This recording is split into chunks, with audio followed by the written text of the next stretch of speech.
ఎక్కడికి వెళ్ళినా labour card తీసుకున్నారా, లేబర్ కార్డు ఉందా అని అడుగుతున్నారు. అసలు లేబర్ కార్డు అంటే ఏమిటి, ఎక్కడ అప్లై చేయాలి, ఎందుకు అప్లై చేయాలి, మనకేమైనా ఉపయోగం ఉందా?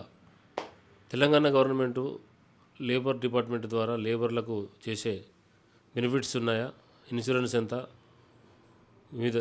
మిగతా విషయాల గురించి తెలంగాణ గవర్నమెంట్ ఇచ్చే లేబర్ కార్డు తీసుకోవడానికి కావాల్సిన అర్హతలు సింపుల్గా కూలీ మేస్త్రి అయి ఉండాలి, ఎలక్ట్రీషియన్, ప్లంబర్, పెయింటర్ మరియు డ్రైవర్, వాహన పనివాడు, కన్స్ట్రక్షన్ వర్కర్ అయి ఉండాలి మరియు ఈఎస్ఐసి ఈపీఎఫ్లో ఉండకూడదు. అవసరమైన డాక్యుమెంట్లు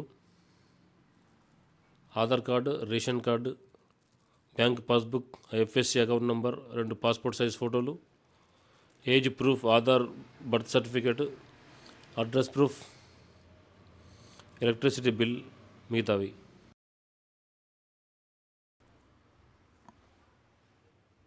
తెలంగాణ లేబర్ కార్డు వల్ల వచ్చే ప్రయోజనాలు: ప్రమాదంలో మరణిస్తే 5 లక్షల రూపాయల వరకు,